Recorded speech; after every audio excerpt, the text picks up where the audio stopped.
देश में vote delete किए गए, राहुल गांधी। दिल्ली में राहुल गांधी ने कहा कि पूरे देश में कांग्रेस के वोटर्स को निशाना बनाकर वोट डिलीट किए गए। दलित, ओबीसी, आदिवासी और अल्पसंख्यक के वोट काटे गए। कर्नाटक में 6018 वोट खत्म हुए और कभी दूसरे राज्यों के नंबर का इस्तेमाल भी हुआ। उन्होंने चुनाव आयोग और सीईसी पर लोकतंत्र का नुकसान पहुंचाने और वोट डिलीट करने का आरोप लगाया। आजम खान को इलाहाबाद हाईकोर्ट से जमानत। प्रयागराज में इलाहाबाद हाईकोर्ट ने जमीन कब्जाने मामले में आजम खान की जमानत अर्जी मंजूर कर दी। हाईकोर्ट की सिंगल बेंच ने बड़ा फैसला सुनाते हुए जेल से बाहर आने का रास्ता साफ किया। चर्चित क्वालिटी बार मामले में भी आजम खान को राहत मिलती हुई नजर आ रही है। फिलहाल वह सीतापुर जेल में बंद है।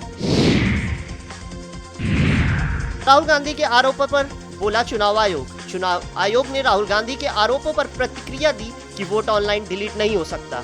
आयोग ने कहा कि सीईसी पर लगाए गए आरोप बेबुनियाद हैं और राहुल के सभी दावे आधारहीन और गलत हैं। योगी आदित्यनाथ ने अफसरों को नवंबर में सेरेमनी आयोजित करने और 15 लाख करोड़ से अधिक निवेश धरातल पर लाने के निर्देश दिए। उन्होंने भूमि अधिग्रहण में संवाद, समन्वय और मुआवजा दर बढ़ाने पर जोर दिया और निवेशकों को दफ्तर के चक्कर न लगाने को कहा।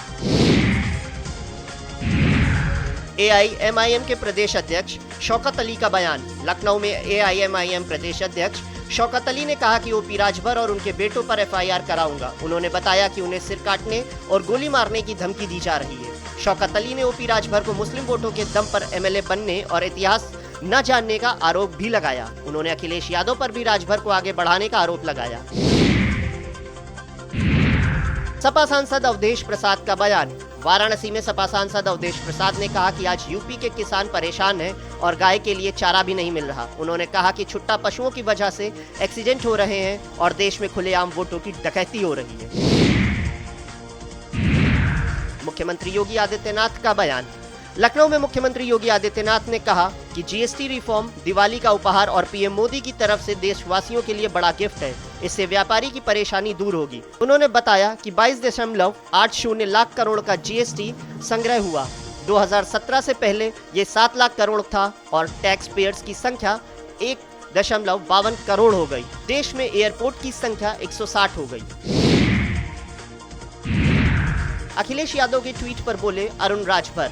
लखनऊ में सुबह सपा महासचिव अरुण राजभर ने कहा कि लोकतंत्र में सिर्फ न्याय का पावर होती है। उन्होंने आरोप लगाया कि सपा सरकार में लोकतंत्र की धज्जियां उड़ाई गईं और सपा दलित, ओबीसी समाज को बांटने का पाप कर रही है। अरुण ने सपा के पीडीए फॉर्मूले को भी झूठा बताया। राहुल गांधी के आरोपों पर बोली भाजपा। दिल्ली में राहुल गांधी के आरोपों पर भाजपा ने कहा कि नया धमाका नहीं बल्कि ड्रामा है। भाजपा ने कहा कि धमाका करना इनके बस की बात नहीं है। उनकी राजनीति केवल घुसपैठियां बचाने और अराजकता फैलाने की है।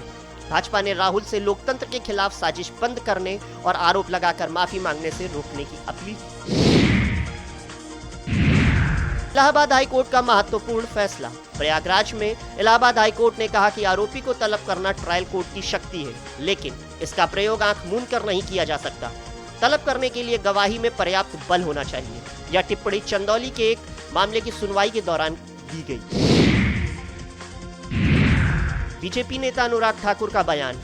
दिल्ली में बीजेपी नेता अनुराग ठाकुर ने कहा कि कई चुनाव हारने के बाद राहुल गांधी निराश हैं। उन्होंने आरोप लगाया कि राहुल हमेशा आरोप लगाने के बाद भाग जाते हैं। कोर्ट में कई बार माफी मांग चुके हैं और सिर्फ ड्रामा करते हैं। अनुराग ने कहा कि राहुल ने शपथ पत्र देते हैं और न सबूत पेश करते हैं। कैबिनेट मंत्री ओम प्रकाश राजभर का बयान। सुल्तानपुर में कैबिनेट मंत्री ओम प्रकाश राजभर ने कहा कि पूर्व की सरकारें में दंगे और कर्फ्यू होते थे, जिससे लोगों को परेशानी होती थी। अब कानून हाथ में लेने वाले सलाखों के पीछे हैं और देश में सड़क, रेल और वायु की कनेक्टिविटी बढ़ गई है। दिशा पाटनी के पिता जगदीश पाटनी का बयान। बरेली में दिशा पाटनी के पिता जगदीश पाटनी ने सीएम योगी आदित्यनाथ का आभार व्यक्त किया है। उन्होंने कहा कि सीएम ने भरोसा निभाया और पुलिस ने जीरो टॉलरेंस की नीति को सफल बनाया। योगी सरकार में लोग भयमुक्त हैं और अपराध या तो खत्म हो चुका है या प्रदेश छोड़कर भाग गए हैं।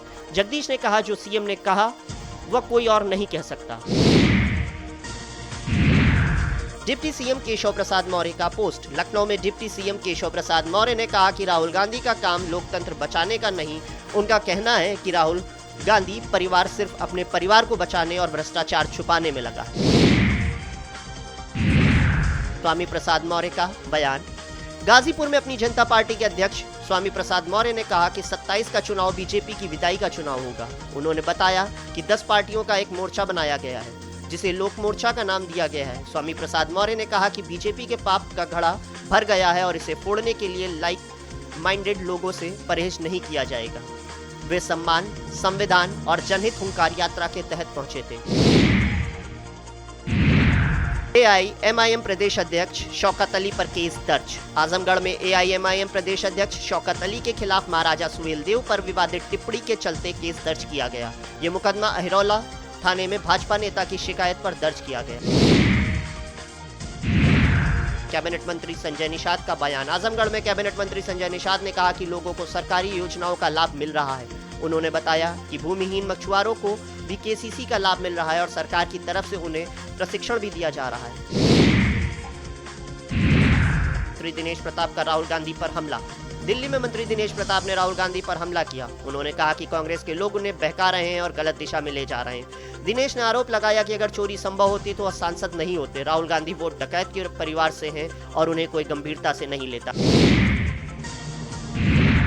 देहरादून में बादल फटने से कई परिवार बर्बाद। सहारनपुर के कई मजदूर देहरादून में बादल फटने की घटना में लापता हैं। इसमें मिथुन और उनके पिता श्यामलाल सहित 6 लोग शामिल हैं। परिवार और गांव वाले बेसब्री से उनके लौटने की दुआ कर रहे हैं। हादसे से बच्चों और परिजनों की जिंदगी अंधकार में डूब गई। का बयान।